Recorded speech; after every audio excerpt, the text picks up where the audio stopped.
କରିଛନ୍ତି ରାସ୍ତା ଉପରେ ଦୋତାଲା କୋଠା କରୁଛନ୍ତି ସେମାନଙ୍କୁ ଆଗେ ଉଠେଇବେ ନା ଗରିବ ଲୋକମାନେ ଯୋଉଠି ଯୋଉ ଉପକୃତ ହଉଛନ୍ତି ସେମାନଙ୍କୁ ଆଗେ ଉଠେଇବେ? ତାପରେ ଆପଣ ପଳେଇ ଆସିଲେ ଏବେ କମ୍ପ୍ଲେନ ପଡିଲା ଆପଣ ପଳେଇ ଆସିଲେ ଜବରଦଖଲ ଉଚ୍ଛେଦ କରିବାକୁ। ଆରଆଇ ସାର୍ ଏଇପଟେ ଟିକେ ଆସନ୍ତୁ। କେତେ କ୍ଲାସ ନମ୍ବର କେତେ ନୋଟିସ୍ ହେଇଛି ଦେଖୁନାହାନ୍ତି ଆରଆଇ କେତେଟା ନୋଟିସ୍ ହେଇଛି ଆମ ଟିକିରି ପଞ୍ଚାୟତରେ ଜବରଦଖଲକାରୀ ମାନଙ୍କୁ କେତେଟା ନୋଟିସ୍ ହେଇଛି? ଆରଆଇ ସାର୍ ଏଇପଟେ ଟିକେ ଆସନ୍ତୁ।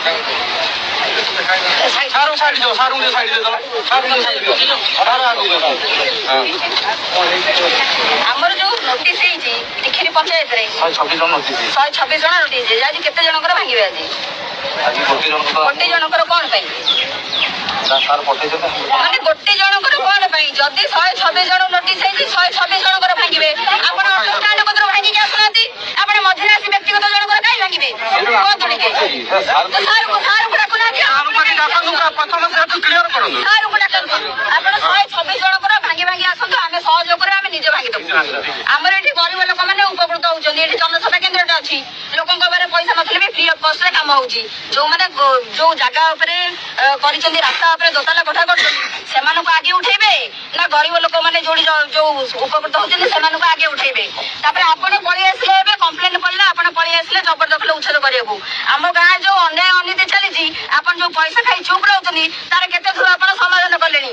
ଆମେ ଏଠି ଗରମରେ ରହିପାରୁନୁ ବାଲି ମାଟି ଉଡୁଛି ଆମେ ରାସ୍ତାରେ ବି ଚାଲି ପାରୁନୁ। ଆପଣଙ୍କୁ ବାରବାର କମ୍ପ୍ଲେନ ହେଇଛି କେଇଥର ଆକ୍ସନ ଦେଲେଣି? ଆମକୁ ଟିକେ କହିଲେ ଆପଣ ଆସିବେ ଇଟା ଭାଟି ଯୋଉମାନେ କରୁଛନ୍ତି ଇଟା ଭାଟି ଆଣିବେ ପଇସା ନେବେ ଯିବେ। ଆମେ ସାଧାରଣ ଏଇଠି କଣ ବେଠିକିଆ ତ କଣ ପାଇଁ କହିଲେ? ଯେତିକି ଅନ୍ୟାୟ ଅନୀତି ତାକୁ ପ୍ରଥମେ ଉଠାନ୍ତୁ ନା ଆମେ ମନା କରୁନୁ। କଣ ପାଇଁ ହବ ଏଇଠି? ଆପଣ ତାକୁ ପ୍ରଶ୍ରୟ ଦଉଛନ୍ତି। ଆପଣଙ୍କୁ ପଚାରିଲେ କଣ ଆମେ ରସିଦ କାଟୁଛନ୍ତି? କି ରସିଦ କାଟୁଛନ୍ତି ଦେଖିଲେ ଟିକେ କୋଉ ରସିଦ କାଟୁଛନ୍ତି? ଆମର ଡିମାଣ୍ଡ ଲୋକମାନଙ୍କର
ସବୁ ଯାକ 126ଟା ଭାଙ୍ଗିବେ 1 ଭାଙ୍ଗିବେ ଇଟା